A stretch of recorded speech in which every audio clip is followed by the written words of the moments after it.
Hello guys, आज हम एक एसएमई आईपीओ की बात करने वाले हैं।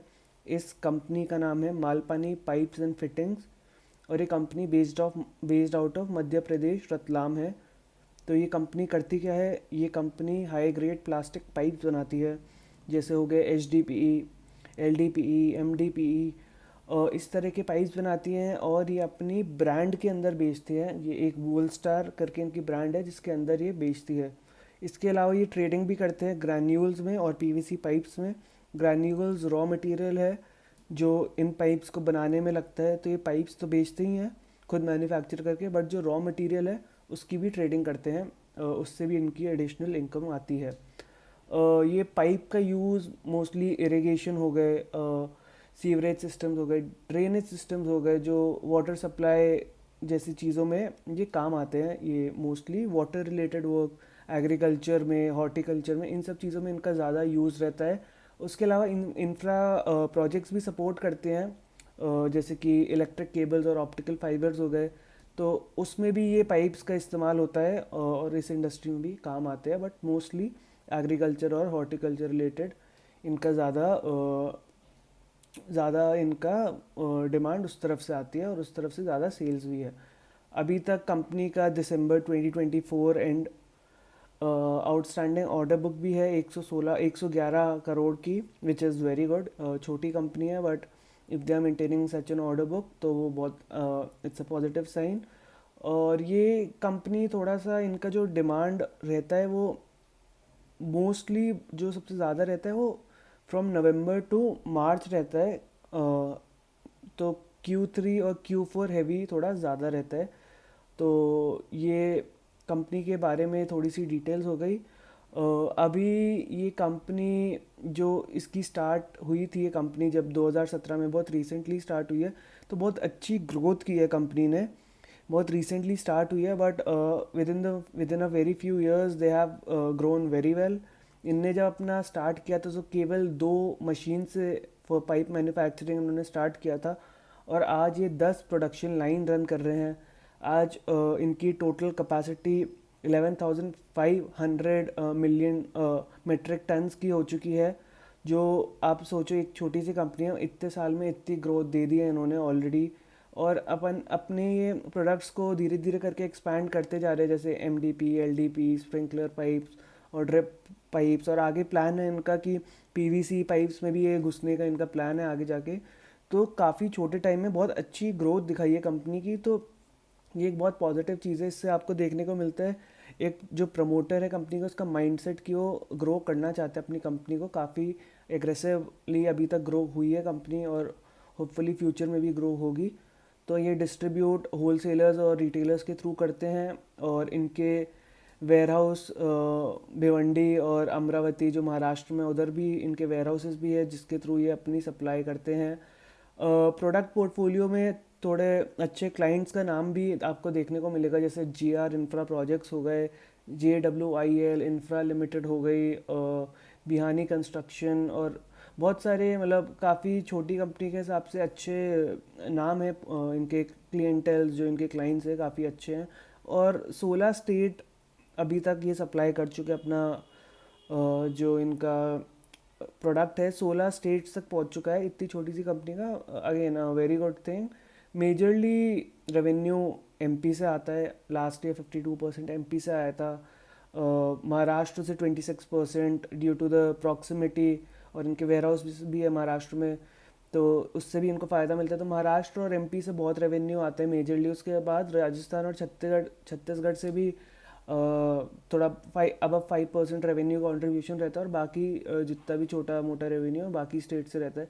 तो इन 4 स्टेट से मेजरली इनको काफ़ी रेवेन्यू आता है। और अगर इनकी ग्रोथ की बात करें थोड़ा सा, तो फिर FY 20 to 21 में इनके पास केवल 5,565 मेट्रिक टन की कैपेसिटी थी, जो अब इन्होंने मोस्ट रिसेंटली तक, सॉरी, FY 22 एंडिंग तक इनकी 5,565 मेट्रिक टन की थी, और अब दिसंबर तक इन्होंने उस कैपेसिटी को 11,500 तक कर दिया है। मोर देन डबल इन्होंने अपनी कैपेसिटी कर दी है थोड़े से कुछ सालों में। और कैपेसिटी यूटिलाइजेशन भी 47% था 2022 में, जो अब जाके 95% तक पहुंच चुका है। तो ऑलमोस्ट ये अपनी फुल कैपेसिटी पे चल रहा है। तो आप देख सकते हैं कि किस पेस से कंपनी ग्रो कर रही है, किस पेस से कंपनी एक्सपैंड कर रही है। और मतलब रेवेन्यू भी उस हिसाब से ही बढ़ा है। इनके जो कस्टमर बेस है वो FY22 एंड में 186 कस्टमर बेस था इनका, जो अब FY24 एंड तक 328 हो चुका है। पहले सिर्फ 6 डिपार्टमेंट थे, अब 12 डिपार्टमेंट हो चुके हैं। पहले अपने ये रॉ मटेरियल में ट्रेडिंग नहीं करते थे, बट अब ये रॉ मटेरियल में भी ट्रेडिंग करते, जो हमने पॉलीथीन ग्रैन्यूल्स की बात की थी, पॉलीमर्स की बात की थी, उसमें भी ये ट्रेडिंग करते हैं। तो देखिए कि कितनी ग्रो हो रही है कंपनी, इतने कुछ सालों में काफ़ी एक्सपैंड हो चुकी है और काफ़ी ग्रो हो चुकी है कंपनी। 51 परमानेंट एम्प्लॉयज़ है कंपनी में और 30 कॉन्ट्रैक्चुअल वर्कर्स है।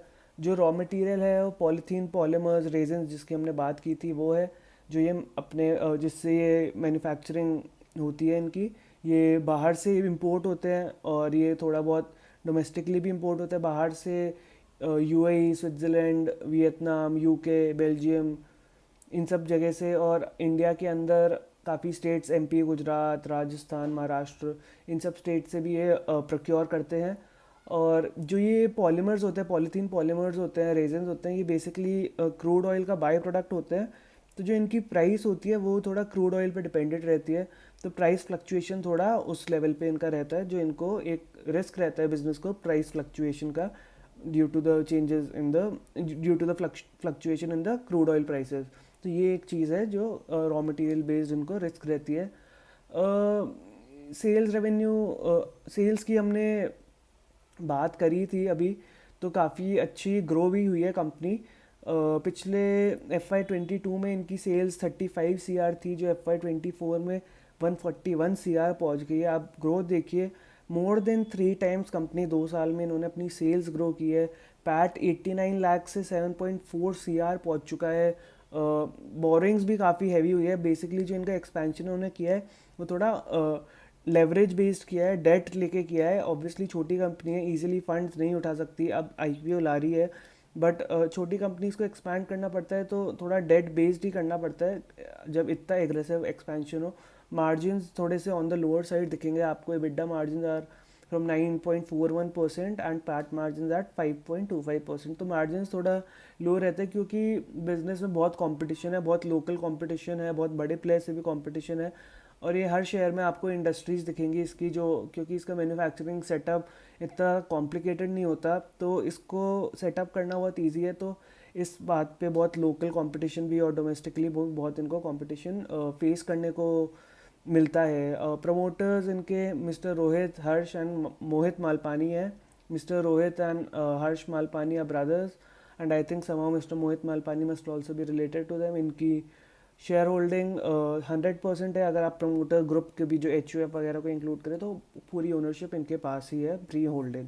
ऑब्जेक्ट्स की बात करें तो और केपेक्स करना चाहते हैं और मशीनरीज लाना चाहते हैं बिजनेस में, जिसके लिए इनको 3.5 CR चाहिए, which is a very positive sign. Already इतना ग्रो कर चुके हैं but they are not stopping, they want to further grow. Repayment of debt करना चाहते हैं, तो इनकी इनकी जो ग्रोथ थी वो थोड़ी सी आप बोल सकते हो कि ग्रोथ जो थी वो डेट फंडेड थी, बट अब वो उस डेट को रीपे करना चाहते हैं। 37 CR कंपनी में टोटल बोरिंग्स थी, उसमें से 17 CR ये पे बैक करना चाहते हैं, which is a good sign. इससे बिजनेस काफ़ी डी लेवरेज हो जाएगा और इनकी इंटरेस्ट कॉस्ट भी कम होगी और बैलेंस शीट भी थोड़ी लाइट हो जाएगी। तो ये सब चीज़ें बिजनेस के बारे में, फाइनेंशियल्स की हम बात कर चुके हैं, बट कैश फ्लोज थोड़े से नेगेटिव साइड है, क्योंकि आप देख सकते हैं कि जब इतनी मैसिव ग्रोथ होती है कंपनी में तो थोड़े ट्रेड पेबल्स बढ़ जाते हैं, ट्रेड रिसीवेबल्स बढ़ जाते हैं, इन्वेंट्री स्टॉकअप करनी पड़ती है। तो ये सब चीज़ों की वजह से आपको जब इतनी हाई ग्रोथ कंपनीज आप देखोगे तो कैश बहुत ही मेजर केसेस में आपको नेगेटिव दिखता है। तो वही इस वजह से आपको कैश फ्लोज इनके तो अच्छे नहीं दिखेंगे। बट अगर ये इसी पेस पे ग्रो कर रही है and they are able to recover their dues, तो फिर कंपनी अच्छा कर सकती है, इनको इशू भी नहीं आएगा। अभी वर्किंग कैपिटल के लिए पैसा रेज नहीं कर रहे, बट क्योंकि ये डी लेवरेज हो रहा है बिजनेस, तो एक तरह से इनको वर्किंग कैपिटल में भी फ़ायदा मिलेगा, because their interest cost will come down. Valuation की बात करें तो 97 CR पे लिस्ट होगी company for last year PAT 7.4 CR। P will be around 13 to 14 last year की पैट के बेसिस पे, which is fair for this business. I don't think so it's low. Low तो बिल्कुल भी नहीं है, क्योंकि बहुत छोटी कंपनी है, काफ़ी रिस्क है in relation to the leverage that they have taken, but aggressive promoters है, काफ़ी अच्छी तरीके से ग्रो कर रही है आगे। अभी फुल कैपेसिटी पे ये ऑपरेट कर रही है, तो इस साल के रेवेन्यूज़ भी लास्ट ईयर के रेवेन्यूज़ जितने ही होंगे, और जब तक ये मशीनरी वगैरह सेटअप कर लेंगे उसमें भी इनको थोड़ा टाइम लगेगा। तो I think you should not expect any further growth in the revenues for at least the next few quarters after they get listed। कुछ क्वार्टर्स के बाद ग्रोथ दिखेगी जैसे जैसे और अपनी कैपेसिटीज़ इंक्रीज़ करते रहेंगे, बट प्रमोटर्स काफ़ी एग्रेसिव है, इसको डेफिनेटली अपनी वॉच लिस्ट में रखना, और जैसे जैसे बिजनेस डेवलपमेंट्स होगी उसको डेफिनेटली ट्रैक करना, क्योंकि ये बिज़नेस काफ़ी अच्छा कर सकता है।